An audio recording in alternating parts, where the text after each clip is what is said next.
So, good day, everyone. Let us talk about crisis and incident management as our last topic for finals.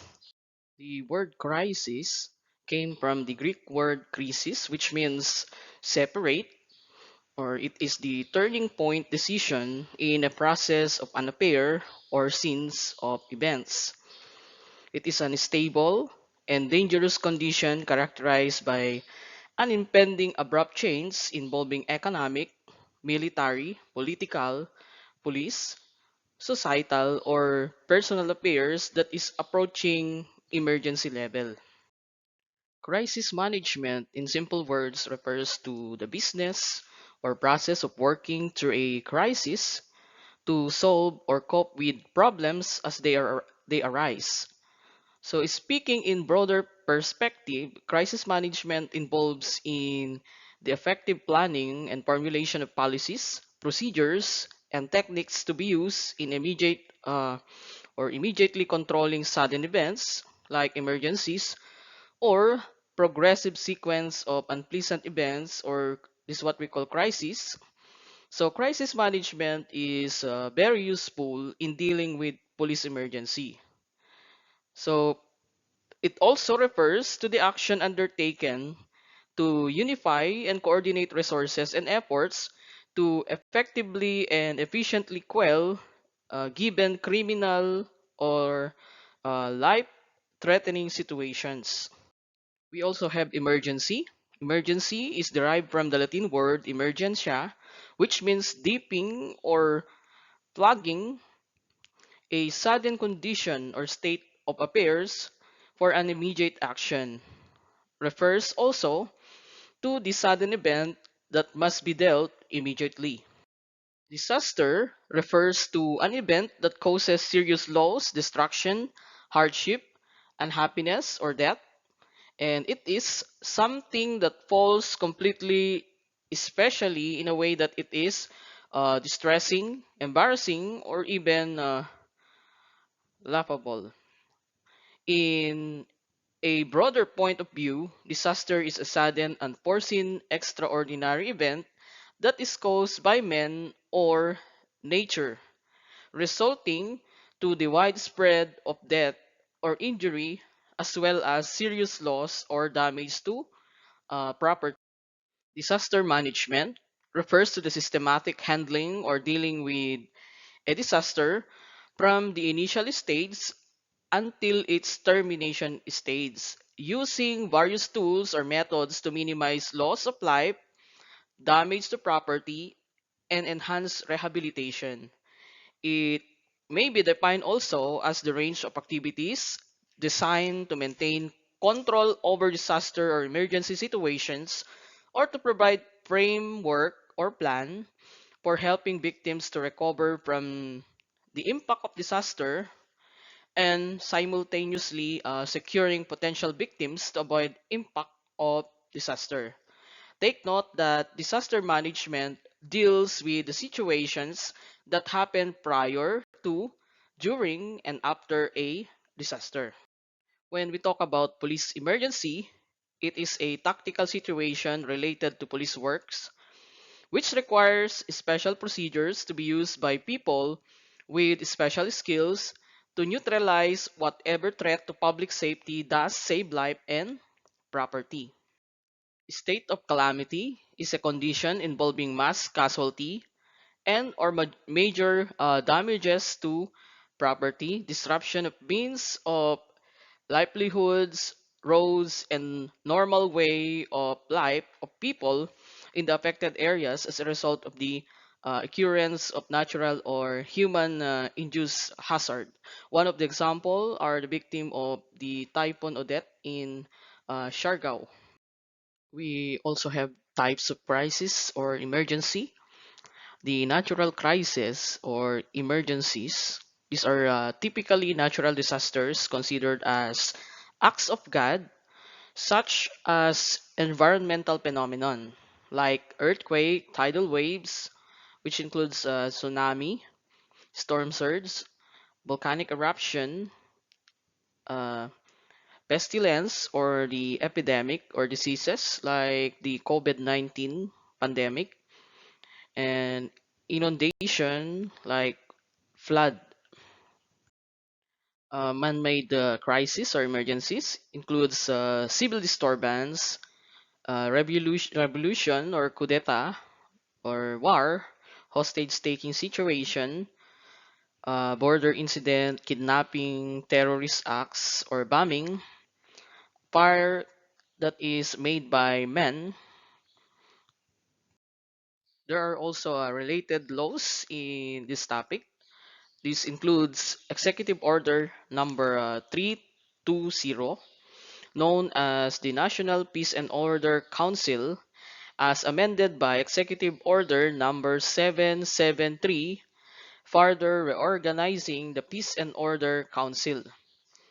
Presidential Decree 1566, National Disaster Coordinating Council or the NDCC, and Republic Act 10121, or known as the Philippine Disaster Risk Reduction and Management Act of 2010. So the National Disaster Coordinating Council to National Disaster Risk Reduction and Management Council, or the NDRRMC, and it is an act strengthening the Philippine risk reduction and management system, providing for the national risk reduction and management framework, and institutionalizing the National Risk Reduction and Management Plan, appropriating funds, therefore, and other purposes, and it was approved on May 27, 2010. Executive Order number 137 declares July as the National Disaster Consciousness Month, or the NDCM. The salient provisions of Republic Act 10121, the National Disaster Coordinating Council to National Disaster Risk Reduction Management Council of National Council. Organization of the NDRRMC, which includes the Secretary of the uh, Department of National Defense as the chairperson, the Secretary of the DILG as the vice chairperson for disaster preparedness, the Secretary of the DSWD as the vice chairperson for disaster response, the Secretary of DOST as the vice chairperson for disaster prevention and mitigation, Director General of NEDA as the vice chairperson for disaster rehabilitation and recovery. For the organizational level, the National Disaster Risk Reduction Management Council is under the national office. For the regional office, the Regional Disaster Risk Reduction Management Council, which is headed by the Office of the Civil Defense Regional Director. For provincial office, or the Provincial Disaster Risk Reduction Management Council. For the city or municipal office, we have the City or Municipal Disaster Risk Reduction Management Council. And for the barangay level, we have the Barangay Disaster Risk Reduction Management Council. According to Republic Act 10121, a local disaster risk reduction management office, or the LDRRMO, shall be established in every provinces, cities, or municipalities, and the BDRRMC in every barangays. So the LDRRM fund shall be 5% of the estimated revenue of the local government unit, 70% for disaster and mitigation, and 30% for quick response fund. So we have the process of coordinating during emergencies. For Barangay Development Council, if barangay is affected. City or Municipal Disaster Risk Reduction Management Council, if two or more barangays are affected. Provincial Disaster Risk Reduction Management Council, if two or more cities or municipalities are affected. Regional Disaster Risk Reduction Management Council if two or more provinces are affected. And lastly, the National Disaster Risk Reduction Management Council if two or more regions are affected. We also have the Pag-asa New Rainfall and Flood Warning System. For yellow, yellow warning means caution. This means that 7.5 to 15 millimeters rain in an hour. For the green warning, it means go, prepare for possible evacuation. So 15 to 30 millimeters rain in an hour. Red warning means stop. Stop what you are doing, evacuate. So there are more than 30 millimeter rain in an hour. We also have public storm signals. For signal number one, there is strong wind up to 60 kilometers per hour expected within 36 hours. For signal number two, winds up to 60 to 100 kilometers per hour expected within 24 hours. And of course, class suspension for preschool to high school. Signal number three, very strong winds of 100 to 185 kilometers per hour within 18 hours. And class suspension uh, college level. And lastly, for signal number four, winds with speed of over 185 kilometers per hour within 12 hours. For public crisis, this involves more than one person or one family. So it is a form of crisis that is tantamount to public emergency or police emergency. If we say individual crisis, it refers to the feeling that arises when a person faces unpleasant situation such as frustrations and conflicts. So there are types of individual crisis. We have physical crisis, those that are related to health problems or bodily sickness or sufferings. Another one, we have economics crisis, the deprivation of the basic necessities of life like food and material things. Emotional crisis, when an individual is affected by negative feelings like emotional disturbances like fear and others. Social crisis, the experience of lack of interest, confidence, and social skills to relate meaningful, harmonious relationship with others. Moral crisis, the person has an irrational or distorted concepts of what is right or wrong, or lack of moral values, integrity of the person. Psychosexual crisis, failure of a person to assume one sex rule and identity as a man or woman. So the person has an inappropriate sex objective, inadequate, and distorted expression of affection.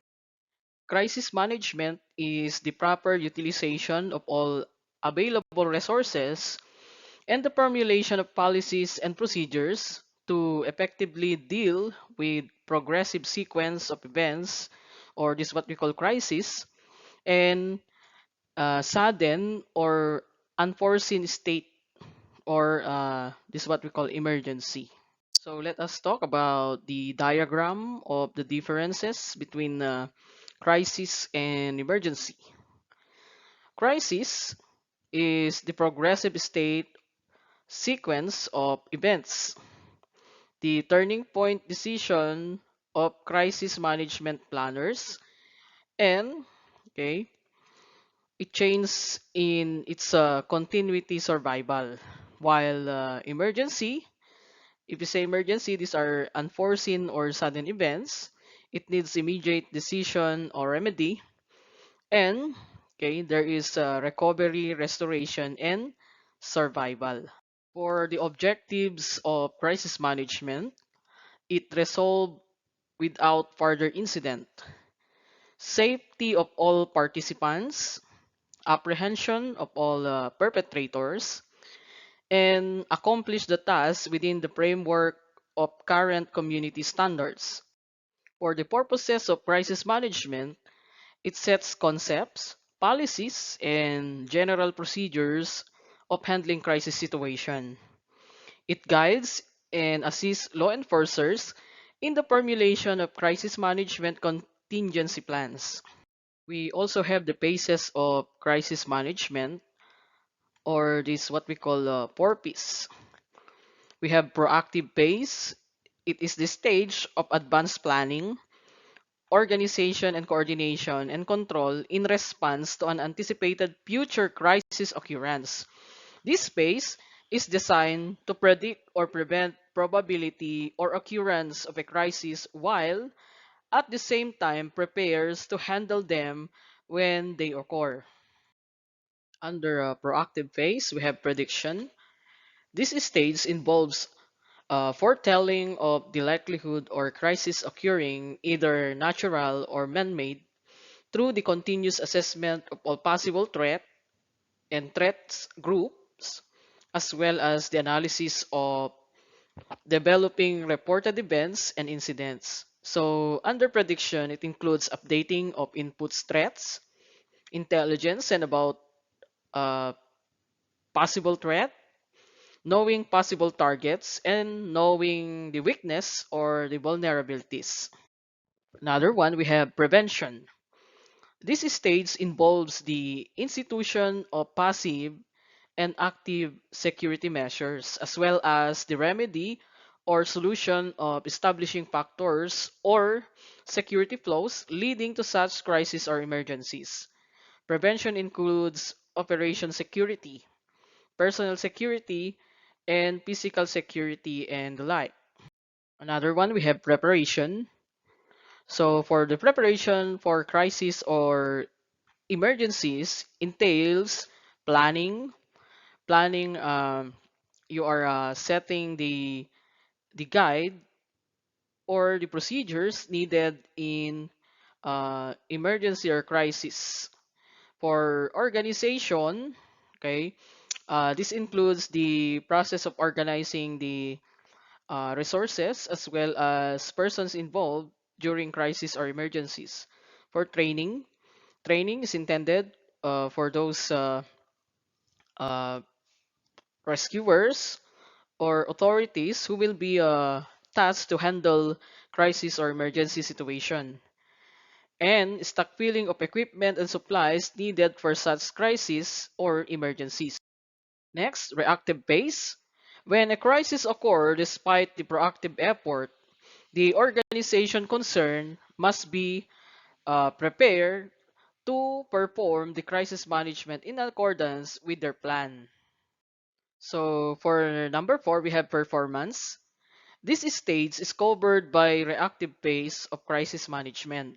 It covers the actual execution of implementation of any contingency plans when a crisis or emergency occurs brought about by a disaster. It is the action stage and the implementation of the contingency plan.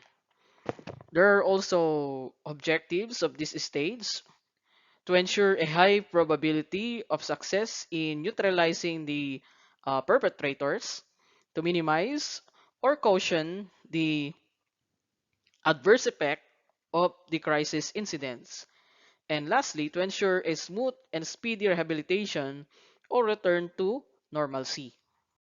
There are also threat groups, or this is what we call man-made. We have political terrorists. These are ideologically inspired individuals or groups, and they want prestige and power for a collective goal or higher cause. So many of its members have intensive criminal backgrounds. Another one, we have criminals. These are people who commit terrorist acts for personal motives rather than ideological gain. So some of their terrorist acts, such as kidnapping or extortion, are planned. Next, we have mentally deranged individuals. People commit terrorist acts during period of psychiatric disturbance. So this type may be the most difficult terrorist to deal with due to unpredictability. Religious extremities.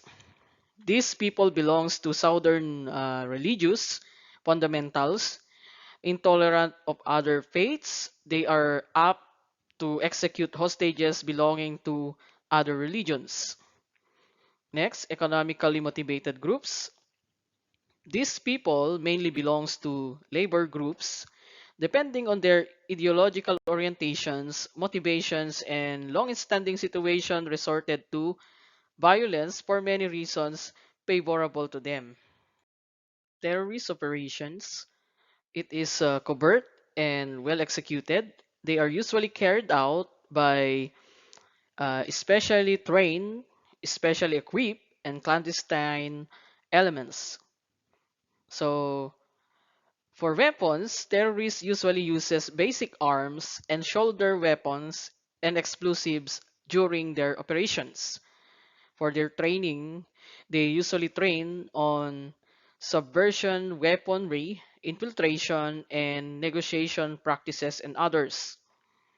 For the sequence of terrorist actions, we have pre-incident phase, or this what we call pre-operational activities, and post-incident phase, wherein member regroup and evaluate their operation. For terrorist tactics, okay, we have bombing.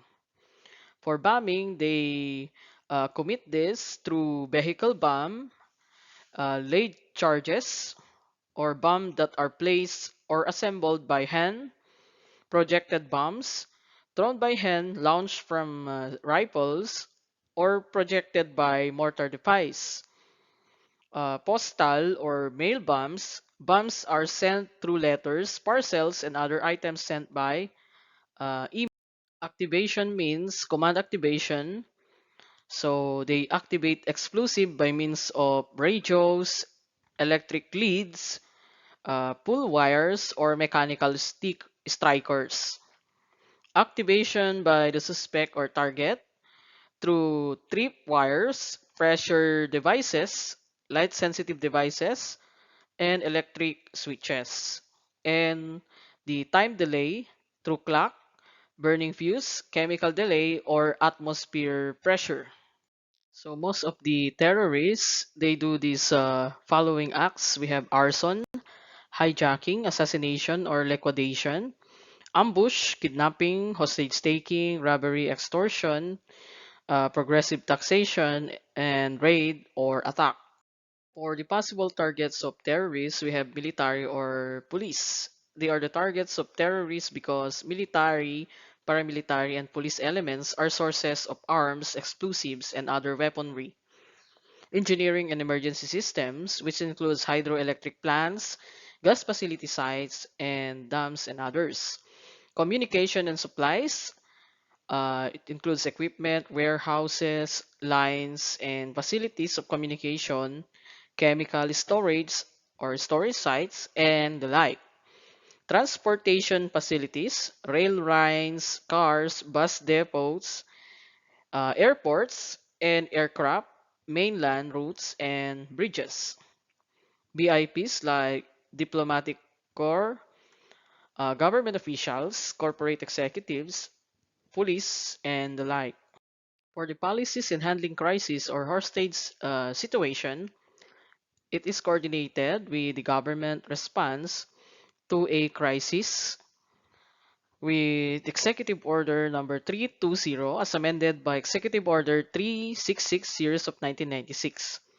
So the government shall handle a terrorist-based crisis through a Crisis Management Committee or the CMC that is activated by the appropriate level of the Peace and Order Council or the POC with jurisdiction over the incidents.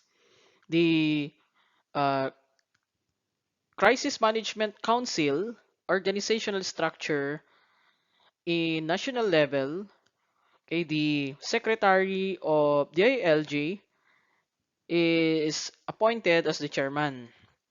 Its members include Secretary of DND, Secretary of DSWD, Secretary of DOJ, the GPNP, the Chief of Staff of AFP, and other concerned cabinet. Hostage is a person or entity who is held by a capture, someone who is seized by a criminal abductor in order to compel another party, such as a relative, employer, law enforcement, or government to act or refrain from acting in a particular way, often under threat of serious physical harm to the hostage or hostages after expiration of an ultimatum. If we say hostage taker, we are referring to a person or party who sees or hostage. A hostage negotiation is a mutual discussion between authorities and a hostage taker or barricaded offender, leading to an agreement concerning the release of hostages or the surrender of the offender. Special threat is any situation involving a sniper, barricaded criminals, terrorist activity, or hostage takers that is beyond the capacity of standard police equipment, manpower, and training. Special reaction team refers to any team of military or police personnel, which includes SWAT or the SAP, especially trained, armed, and equipped to contain and neutralize a special threat. Negotiation, it is the process of interpersonal communication in which interested party resolve disputes, agree upon courses of action, bargain for individual or collective advantage, and or attempt to craft outcomes that serve their mutual interests. So it is usually regarded as a form of alternative dispute resolution. There are also categories of hostage taker. One, we have professional hostage taker, the professional criminal who has his escape blocked during the commission of a crime. Usually, the easiest type of hostage taker to deal with is the professional criminal. He is considered a relatively rational thinker who, after assessing the salutation and weighing the odds, in most cases comes to terms with the police and refrains from unnecessary violence or useless killing. Psychotic hostage taker are mentally ill people who take hostages during a period of psychiatric disturbance. Person in crisis are people who take hostages during a period of prolonged frustration, despair, and problems. The common criminals, these are people who take hostages for personal rather than ideological reasons. Reasons why common criminals take hostages because they want to escape, they want money, and they need transportation. Prisoners are people who take hostages because of dissatisfaction and discontent regarding their living conditions in prison. Terrorists or fanatic hostage taker. These are ideologically inspired individuals or groups of people who take hostages because of political and ideological beliefs. There are also phases of hostage situation. One, we have the capture phase. In terrorist situation, the strike team is brought together and briefed on the specific primary and alternate targets. So they conduct final rehearsals to fine-tune and or the operation, move to the attack site, and then carry out the plan. Next, the transportation or consolidation phase. In some cases, the hostage takers have enough freedom to transport their victims to a site, so they deem adequate as a confinement area. In other case, the hostage taker are forced or choose to make do with what they have and remain at or near the capture site, setting up a defensive perimeter. The holding phase, or known as the lengthiest phase, in many ways, this is the safest phase for the hostage. The situation has had a chance to stabilize. So there is a little or no direct action taken by the authorities. The holding phase is a waiting period and is filled with negotiations.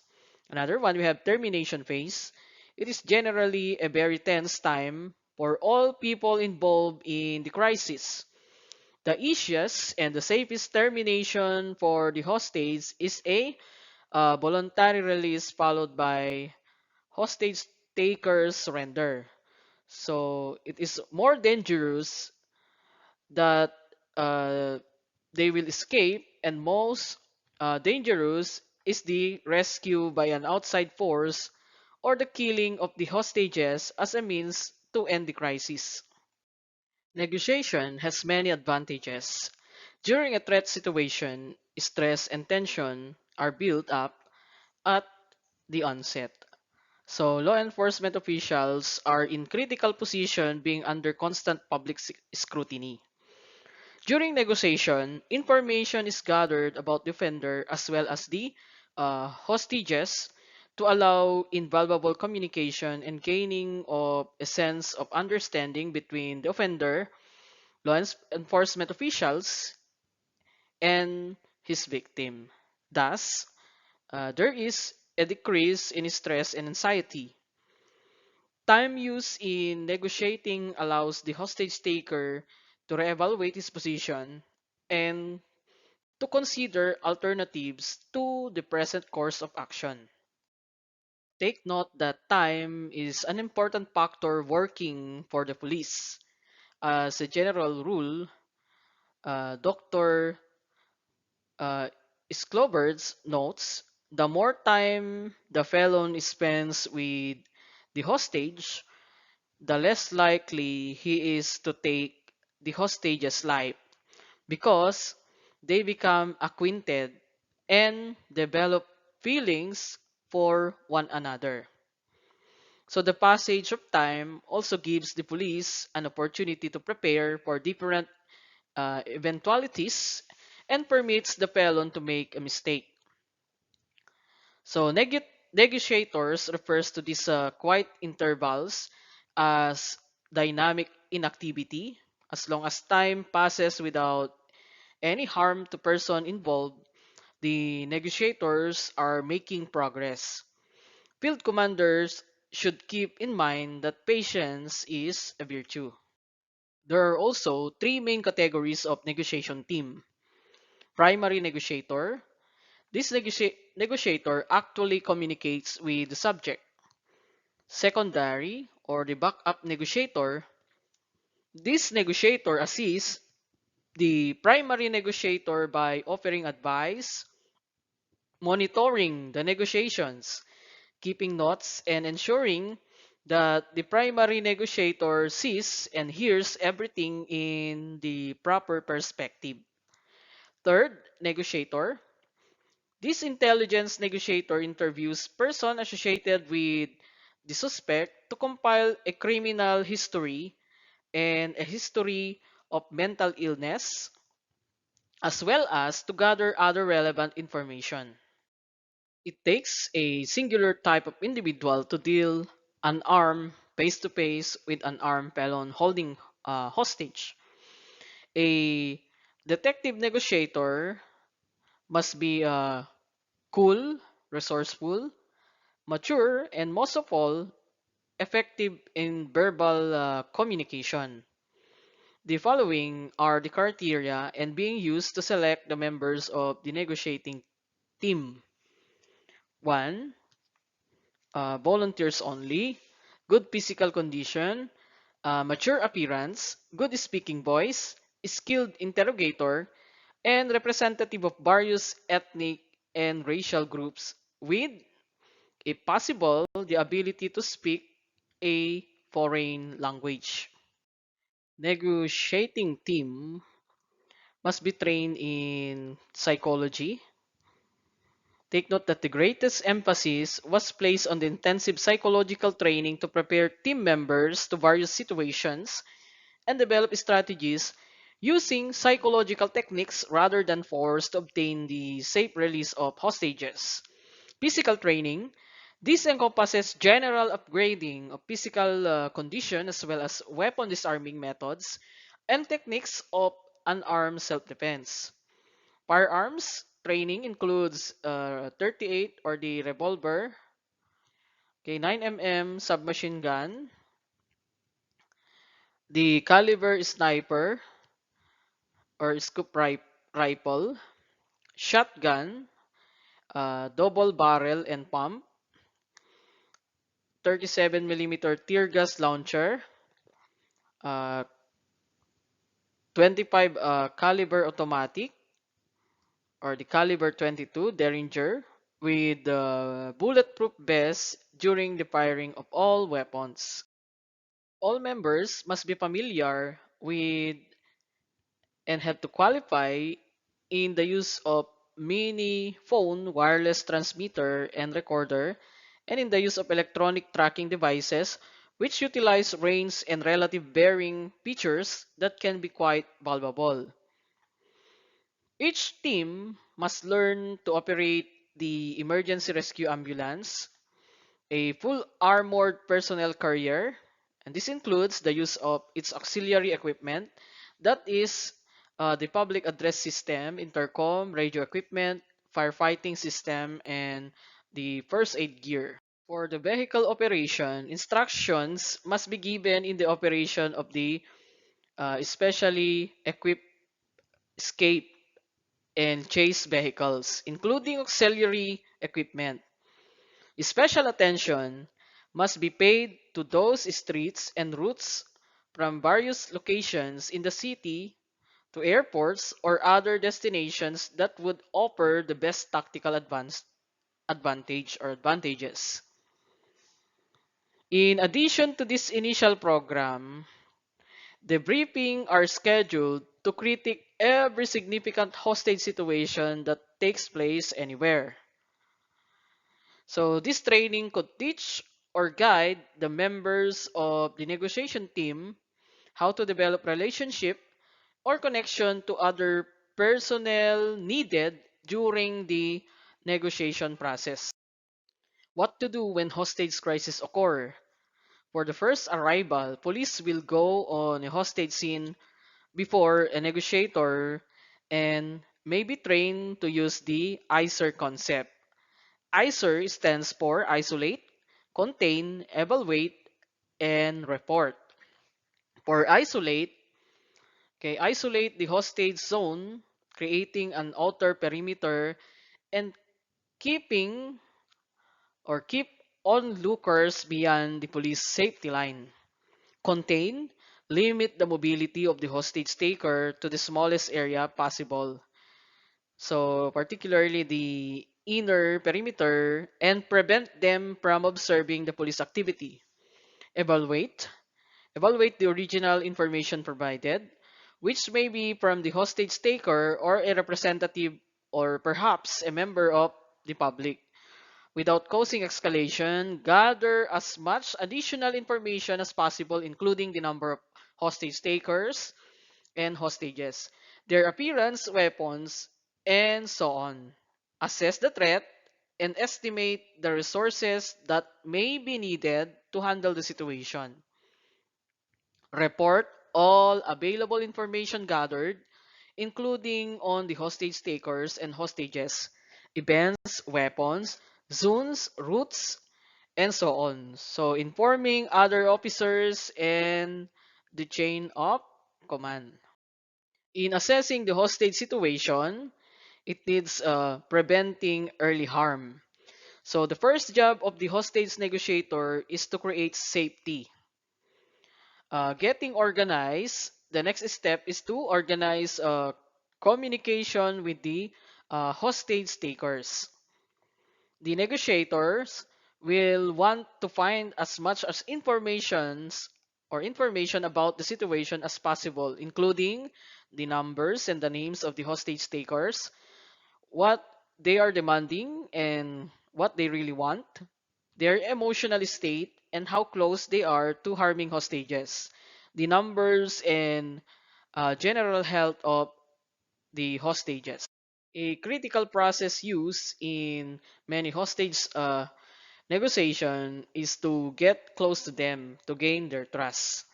While there may be chaos and panic on all sides, the negotiator first seeks to create calm. They talk in calm voice and do a great deal of listening. In particular, they seek to establish a sense of normality amongst the emotion and space in which the hostage takers can talk with the negotiator as reasonable people as much as you would talk with any normal person on the phone. The negotiator is always there and always ready to talk. Within the normality, the negotiator listens uncritically to hostage taker, accepting them as they are and creating a sense of humanity. From that humanity, they can be extend they can extend to discussing the hostages, how they are bearing up, and whether they are unwell. The negotiator may also seek to position himself as an authority figure. So this may start being authoritative on behalf of the hostage, for example, in getting them communications and foods. Next, we have developing the scene. Once a relationship is established, the negotiator can seek to move the situation forward. Progress may be in small steps, as trust and relationships continue to be built. Food and medicine may be given. Conversation with a hostage may be requested. So everyday chat creates normality. Depending on the urgency of the situation, the negotiator may seek to speed up or slow down the talking. If hostages are hurt, then speed may be needed. If the hostage takers are requiring transport or other things that would lead to more problems, then it may be more prudent to insert delays, such as saying you are looking into it. Take note that stress and tension will continue throughout the negotiation, and in some may deliberate manage this, reducing stress to create hostage safety, but also possibly increasing stress to wear down the hostage taker. Talks will eventually get around to what can be done in resolving the situation. So the negotiator may ask the hostage taker for his thoughts and may offer possibilities themselves. Of course, the safe release of the hostage is always an important element. The goal of the hostage taker may simply to escape and be for publicly or other gain. If this is not acceptable to the authorities, for example, release of a captured terrorist leader, then other alternatives must be resorted. Sometimes, just talk is enough to wear down the hostage takers and for them to give themselves up. High emotions do not last forever and are followed by exhaustion. So the ideal negotiations thus end with the hostage taker agreeing to let everyone go. Depending on the number of people taken hostage, a release of children, old people, and those with medical conditions may be negotiated. It allows the hostage takers to show that they are not bad people after all, and also rids them of the problems of illness and wailing children. People may also be exchanged for various concessions, from food to publicity. When something is given to the hostage takers, especially if it's on their list of demands, then a concession may be requested in return, with the ultimate concession of hostage release. It is very delicate balance for the negotiator when no clear exchange can be found and the hostage takers look like they are going to kill hostages, which they are seeking to create exchange. The negotiator must also find the point at which they pull the plugs and let armed forces take over. Even though some hostages may be killed, for may ultimately be the best solution to minimize total harm. The SS or the Stockholm Syndrome, it is used to describe a paradoxical psychological phenomenon wherein hostages express adulation and have positive feelings towards their captures that appear irrational in light of the danger or risk endured by the victims. It is a theory that has shown that the longer the hostage taker spends with the hostages, a bond develops that creates a close relationship of understanding between the parties involved. This is positive for the hostages since they are less likely to be harmed. However, hostages may later refuse to testify in court against the hostage taker or refuse release to safety until the crisis is over. Lima Syndrome is an inverse of the Stockholm Syndrome, in which abductors develop sympathy for their hostages. It was named after the abduction at Japanese embassy in Lima, Peru in the year 1996. We also have London Syndrome, a condition that is the polar of the Stockholm Syndrome. One or more hostages respond to captures with belligerence and non-cooperation. Hostage is a person held as a security for the fulfillment of certain terms. Hostage incident is any incident in which people are being held by another person against their will, usually by force or coercion. Demands are being made by the hostage taker. There are also points to consider in the term hostage. A living being and not an inanimate object is at risk. It takes a living person to make an incident a hostage incident. The goal of hostage negotiation is saving lives, not preservation of property. Understand that the person is held, the hostage takes currency, his power, and the hostage has no value to the hostage taker as a person. The person is held as a security and it is a guarantee.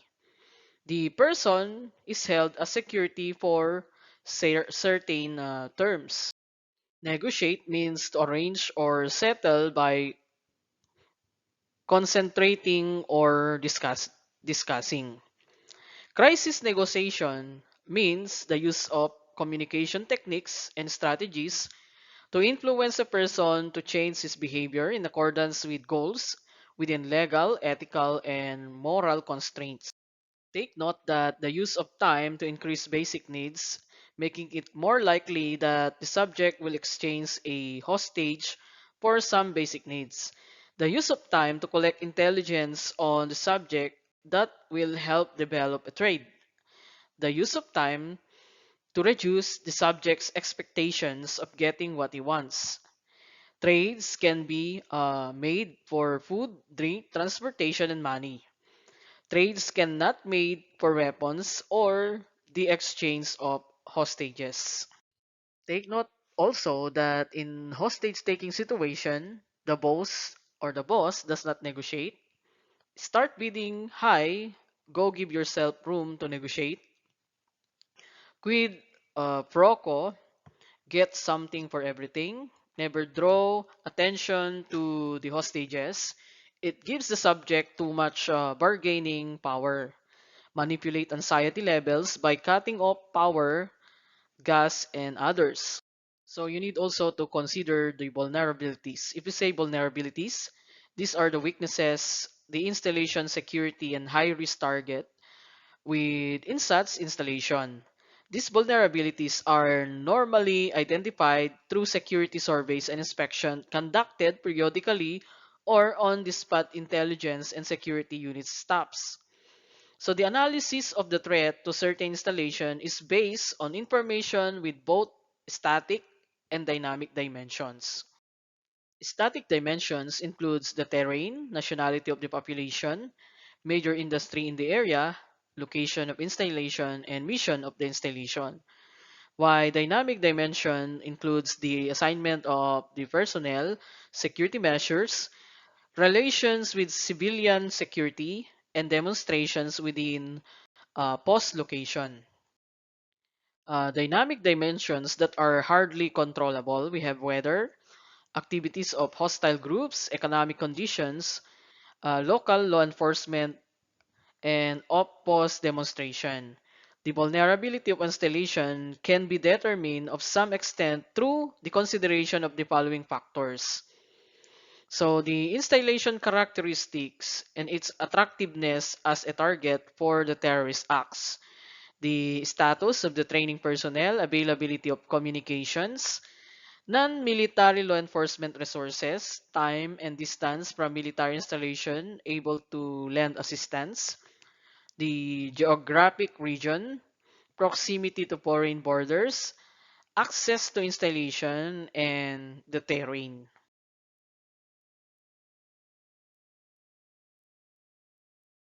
In dealing with the hostage situations, the priorities are to preserve lives, apprehend the captures, and recover or protect properties. Take note that negotiators should be prepared for this kind of situation since it will take them a long period of time to contain the situation. According to experts, a hostage taking may last for an hour or more than 40 hours. Hostage takers and hostages and even the negotiators become tired and stressed out of the long period of crisis intervention. Hostages become impatient, waiting for their safe release or rescue. With this, there is a great possibility of the birth of the Stockholm Syndrome. So this is characterized by transference of attention between the captors and the captives. The hostage towards his captors may generate positive feelings. It was also researched by experts that passage of time is in favor of the hostage or hostages and to the negotiators. In the first hour of the situation, the hostage taker is at rage and tension is at peak. As time passes, mental, emotional, and physical fatigue will be increased and will operate against the hostage taker. As this happens, the above enumerated benefits of slowing time operate. The crisis management team is a team of a small group of people with complementary skill who are committed to a common purpose, performance goals, and approach for which they hold themselves mutually accountable. Guidelines for developing a working negotiating team: limit the size of the team, select people for the skills they bring to the job. Be sure that all members of the team have a clear idea of the goals and are committed to them. Hold each other accountable. Steps in building an effective team: establish urgency and direction, select members for their skills and their potential for developing skills, not for their personality. Carefully construct the first team meeting, set clear rules for behavior, set and pursue a few immediate productive tasks, challenge the group regularly with fresh acts and goals. Spend lots of time together and use the positive feedback, recognition, and reward. For the composition of negotiating team, this includes negotiator supervisor, who is responsible for overall functioning, The primary negotiator, responsible for developing verbal tactics, monitoring and assessing the hostage taker level of emotional arousal, and helping the hostage taker engage in problem solving. Third, secondary negotiator, a pipeline between the negotiation team and primary. It helps to develop verbal tactics and provides moral support for the primary. Intelligence officer, responsible for gathering information or intelligence from various sources. Mental health consultant, evaluating the personality of the hostage taker, recommending negotiation strategies, monitoring team stress among the hostage takers and hostages. An equipment officer, uh, understand technical information regarding radios, computers, phone systems, mechanical systems, and others, and can make minor repairs. Teamwork refers to the actions of individuals brought together for a common purpose or goal. Take note that training is the best method for developing teamwork. There are also types of training. The external training, it is considered as one of the most expensive training. It provides different perspectives on negotiation process. It can give team members what they are doing is correct and is done by other negotiators. Internal training is conducted without the need of sending the team or the team members to school or conference. There are several types of internal training, such as the following. Role playing is one of the most widely used types of internal training and one of the most valuable. It replicates types of situation or scenario. It has to be written and scripted and conducted by controllers that develop the script and work directly with the actors. The fishbowl exercise, it is designed to build active listening skills and improve communication within the team members. The roundtable exercise, it is an in-house exercise that is especially beneficial in building communication skills, active listening, as well as repertoire of potential responses to hostage taker comments. Case study is an ideal training or training aid for making specific points, learning to critically evaluate actions, and reversing unfavorable trends. Guest instructor, a training day may be a classroom day conducted by a guest instructor. An equipment day, the goal is to use, repair, and store equipment. All team members are given the opportunity to assemble and use the equipment. Stages of a hostage situation. Alarm stage. This stage is the most traumatic and dangerous. In the alarm stage, the emotion of the hostage taker is exceedingly in its highest peak. His rationalization and proper thinking is low. He may be extremely aggressive in his reaction to any perceived threat. Example is to escape of hostages, tactical assault, trickery, and the like. In order for the perpetrator to gain cooperation from the hostages, he usually terrorizes the hostages into submission. At this stage, he may also incline to inflict physical harm or even kill anyone who interfere. The same is the situation in the part of the hostages. Since no one knows when or does not want that they will be held hostages, this is considered as a traumatic stage as they fear much for their lives. From a peaceful situation turns into a life and death situation, ticking every minute, and lives of the hostages depend on the hand of the hostage taker. Persons taken as hostage become impatient, denial of reality sets in them, particularly when those they expect to help seems to be doing nothing. So in order to cope immediately with the agitated feeling, One must put into place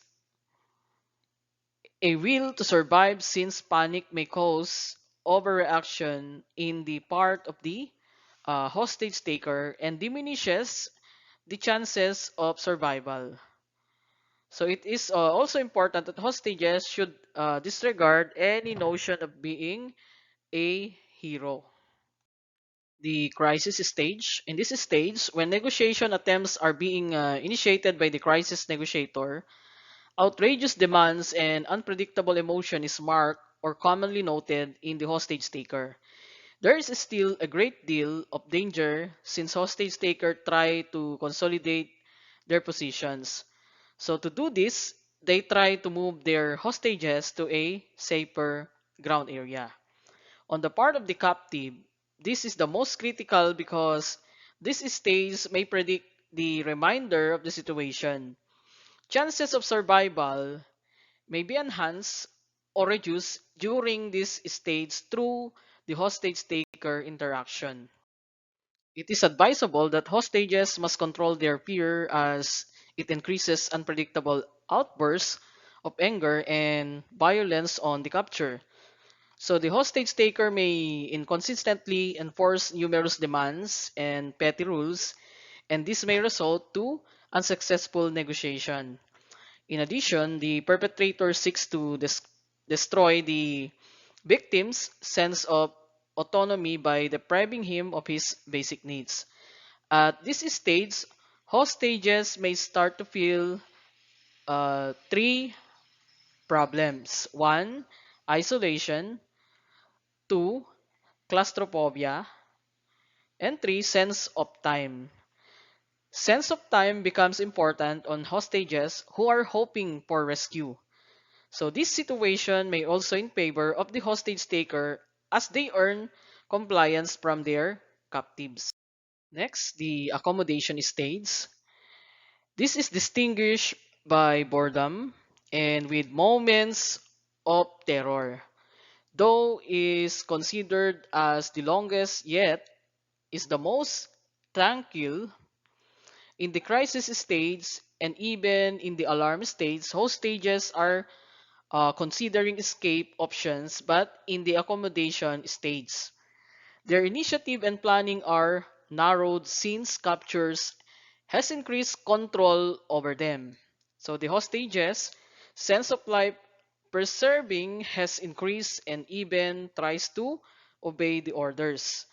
The Stockholm Syndrome will likely to occur between the captures and the victims. One looks into his phenomenon in the negative that one must say that cooperation of hostages to the negotiator is constricted. In the right manner, the hostages in good effect can make use of this phenomenon. It lessens tensions and openness is generated. It is advisable that hostages must avoid political discussion as it accentuates differences with captures and hostages. The resolution stage. This is the stage when the hostage taker is being stressed out or fatigued on the situation. He is seemingly losing interest of the situation and loses most of his bargaining points. Tension between the hostages, hostage taker, and the crisis negotiator is notably low. It should be regarded also that the crisis intervention techniques of the negotiation team have increased. In this stage, reactions of the hostages are mixed, either blaming their captors or may become hostile and uncooperative to their rescuers and even accusing them to be responsible for the whole situation. So they might even appraise their captures for taking care or saving their lives through their captures, place them into a hell experience. It is a must that police officer who first arrive at the scene has the necessary skill to determine what type or personality of the hostage taker is. This does not mean that he must diagnose the perpetrator. In assessing the situation, one must be able to determine and know the two kinds of behavior. The instrumental behavior, those who are engaging in this kind of behavior are having goals to obtain or to be fulfilled. Generally, hostage takers of instrumental behavior are criminal types, and intervention usually needs bargaining. Example is barricaded criminals or other organized crime groups. Expressive behavior, this kind of behavior is characterized by their attempt to display power. Those who engage in this kind of emotionally disturbed individuals. So we have example, the mentally insane and others. In many hostage situation, a statistic reveals that most of those involved are mentally disturbed individuals, and the remaining are results of instrumental behaviors. According to research, 25% of all hostage situations are instigated by expressive acts. With this particular data, it is important that we must learn the different types of hostage takers, and we will begin with emotional aspect. Mentally disturbed, this group suffers from different kinds of psychological maladies. They may or may not in touch with reality. A mentally disturbed individual may be a loner. They act in accordance with non-existing irresistible force or on a false belief or stimuli. Symptoms may include such things as dramatic and sudden changes of behavior, loss of memory, mistreatment of a loved one, a sudden, impulsive act of theft, extreme depression, or anxiety that is out of proportion to the circumstances that appear to be causing the anxiety. Psychosis is a gross and persistent falsification of conventional reality that leaves the person unable to manage conventional reality with any degree of effectiveness. Psychosis has two major components. The delusion is the faulty belief that is motivated primarily by the individual's needs and wishes, and in fact has no basis. Hallucination is manifested in a visual image that is quite vivid and real to the individual who experiences it. Paranoia is a set of fixed delusional beliefs that are accompanied by clear and orderly thinking outside the delusion system. Paranoia manifests itself. A paranoid has been described as vigilant, suspicious, distrustful, insecure, and chronically anxious. So there are two types of paranoid individual. The true paranoid or the classical paranoid, as psychologists prefer, may be of high level of intelligence and so persuasive that he will successfully recruit other persons to help him in his war against enemy. Individuals with paranoid reaction do not handle the problem in as much as logic or intelligence as the true paranoid. Schizophrenia is a thinking disorder. Experts says that approximately 80% of the mentally ill of the population are schizophrenic or schizophrenic. There are subcategories of this kind of mental disorder. The catatonic state and the hebephrenic state. The catatonic state is demonstrated by the patient's rigidly held position for some interminable period of time. The hebephrenic state is when the subject acts childlike and silly. The signs and symptoms of the schizophrenic condition may appear in three different ways, such as the following. The subject's language may be rambling and tangential. He may make up meaningless rhymes or echo anything he hears. The subject may show his split personality, incongruent between his expressed ideas and emotional responses. This indicates that two thoughts operate simultaneously. The subject may isolate or alienate himself from the rest of the society and pull himself into his personal shell. Neurosis is suffered by a person if most likely to be observed in a continuous state of anxiety. Erratic behavior would more than likely be displayed by reaction to anxiety in the form of ego defense mechanism such as rationalization, projection, or displacement. The signs and symptoms are shaking uncontrollably and depression without explanation. In general, they are characterized by being out of touch with reality and being recognized by their false belief. Hostage taking is done in order for them to carry out plans from someone who compels them to do. Their routine is to accomplish something, but there is no accomplishment. Most of the paranoid schizophrenics are in conflict with difficulty in coping even in a minimal stress situation.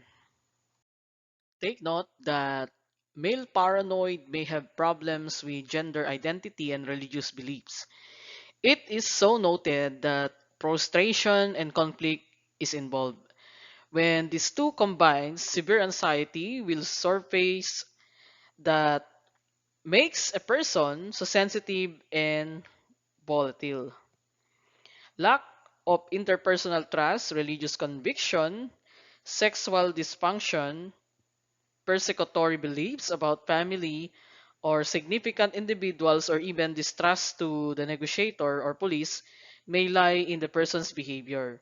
This variety of issues may cause the negotiation difficult and dangerous. The first thing a negotiator should do is to keep the dialogue at an even pace. Since paranoid schizophrenics are out of touch with reality, it is a must that the hostage taker should be kept calm enough to stay in touch with reality while the negotiation process is going on. A good negotiation strategy is suggested below. Reduce anxiety, at the same time, create a problem solving atmosphere. Do not trick the capture or the captor. Accept the statement as true, but do not agree. Do not convince that he is wrong.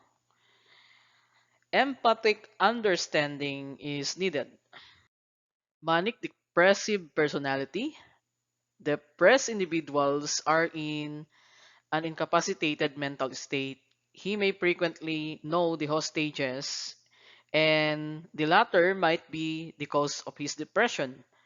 Negative outlook in life, feeling unworthy, slow speech, suicidal, and unpredictable and extremely dangerous are the characteristic of this type of mental or mentally disturbed. To a one who is suicidal type, he might inflict harm or even kill one of the hostages, and the police will be forced to shoot him.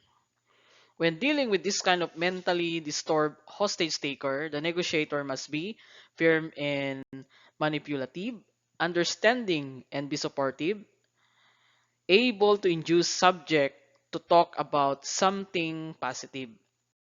Inadequate personality. This is a type of person that displays attention seeking behavior. Hostage taking is his action to prove himself or his worth. During the commission of the crime, he tends to delay his actions and be caught in flagrante in order for him to prove himself. His characteristics are homicidal, loser complex, may be fired from many jobs, and is in touch with reality. Antisocial personality. Those who belong to this kind of personality are repeatedly having conflict with the people around them and notably having a deviant behavior from groups, social values, and or individuals. They defend their face from embarrassment by blaming others in the form or rationalization. Antisocials, when takes hostages, are generally engages in expressive acts, and they are likely to dehumanize the hostages, and this is an indication that they are dangerous individuals. According to Lansley, antisocial individuals did not internalize moral values yet. They know the consequence of their acts, and they are therefore considered or more likely to become a foe. These hostage takers are only concerned for themselves, indicating egotism. The estranged person. Domestic problem is the main cause why an estranged individual takes hostages. The hostages are commonly known to him and mostly are his family members. The hostage taker is experiencing from relationship breakdown in his or her interpersonal relationships. And hostage taking is employed to compel the relationship to be maintained. The hostage taker at this point is afraid of losing the significant others. In order to carry out hostage taking, alcohol and prohibited drugs are used to have the necessary courage. Knowledge in domestic intervention is essential when dealing with this kind of volatile situation. The negotiator should be careful when intervening on personal disputes, as oral arguments between the hostage and the hostage taker may occur. The negotiator must be an empathic listener and with good responding skill. He must also be aware of the personal nature if the situation of the situation. The negotiator should also have the ability to bar the denial of reality into despair.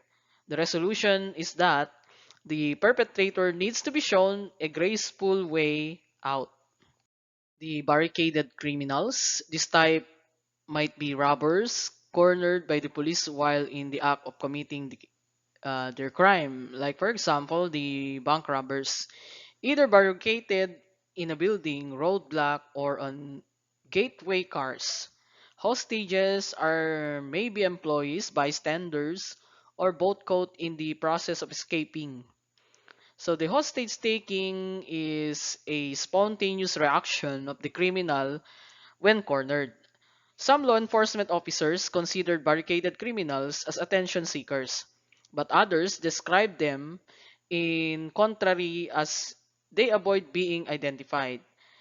Their primary aim is to escape safely, taking with them the hostages as shield to prevent being shot by the police. Usually, barricaded criminals are engaged in instrumental acts as they demand for material things such as gateway cars, firearms, money, and safe escape.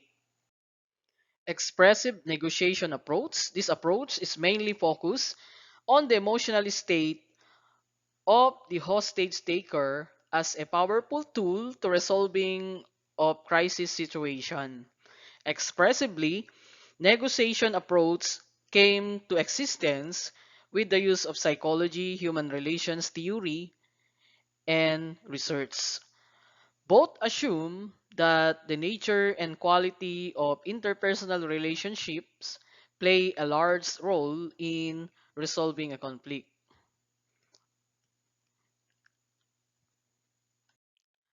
Communication-based negotiation approach.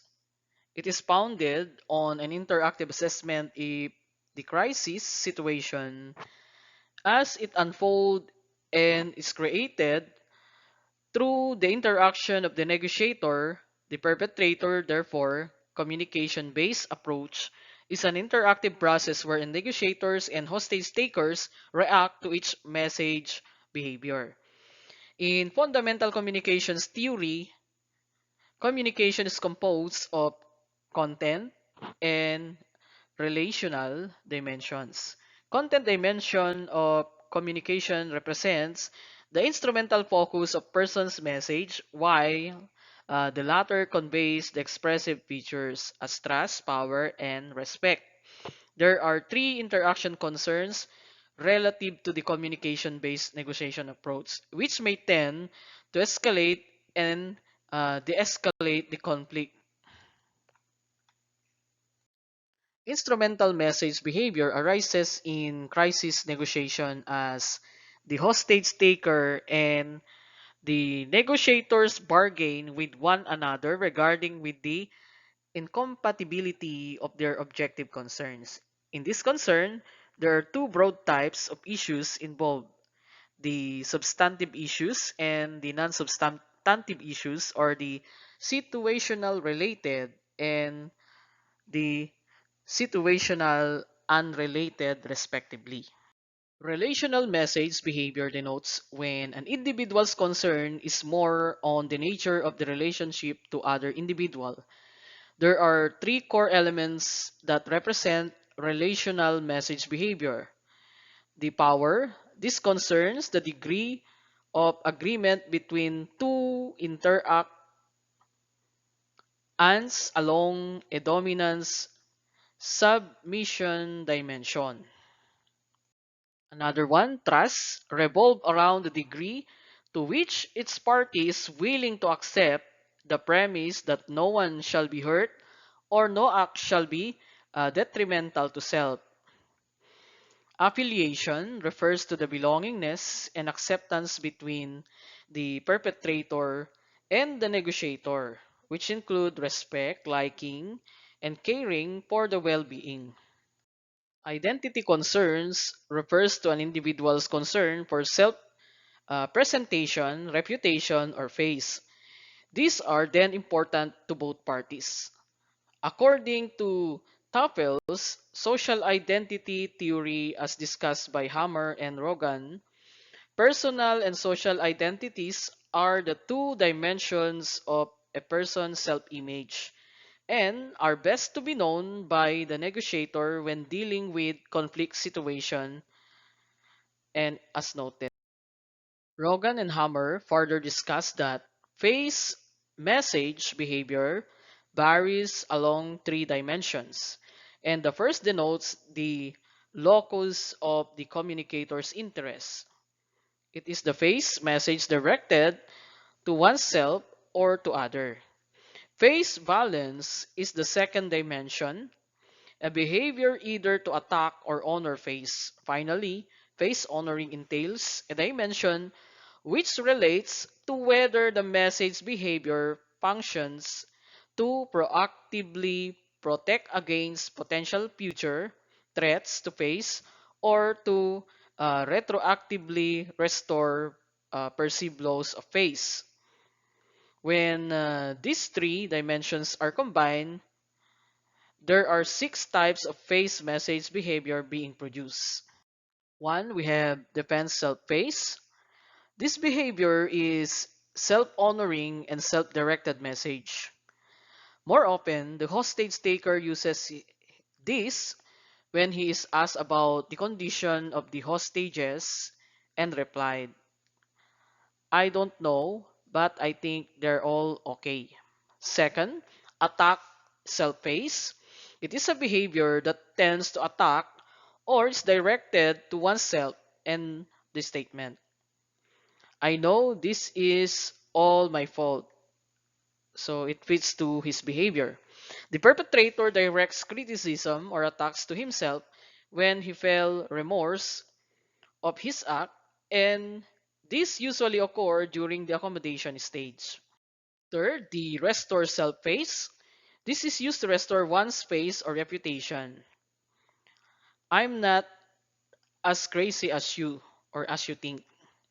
A hostage taker with psychological maladies uses the face or his face message behavior to restore his reputation. Fourth, restore others' face. A face message behavior that is directed towards the other party. You're such an intelligent guy, or you've got a lot of people who cares about you. The negotiator tries to restore the perpetrator's pace by attempting to gain cooperation and lessen the latter's psychological burden. Next, defend others' space, known as the traditional message behavior utilized to protect others' space from future attack or loss. I know you can overcome these odds in life. The negotiator should defend the perpetrator and not the hostages to increase sense of worth of the perpetrator. Number six, attack other space. This represents the traditional, more limited view of face attack behaviors, and these people causes me to do this. When a negotiator shifts the blame to others, it does not really mean that hostages are not prime importance. It is more likely that the hostage taker felt sense of understanding and belongingness. However, if the hostage taker is the one who uses this, he is trying to imply that the main cause of situation are the people involved or the hostages. Thank you so much for watching this video. For your questions, you may post it in our FB page.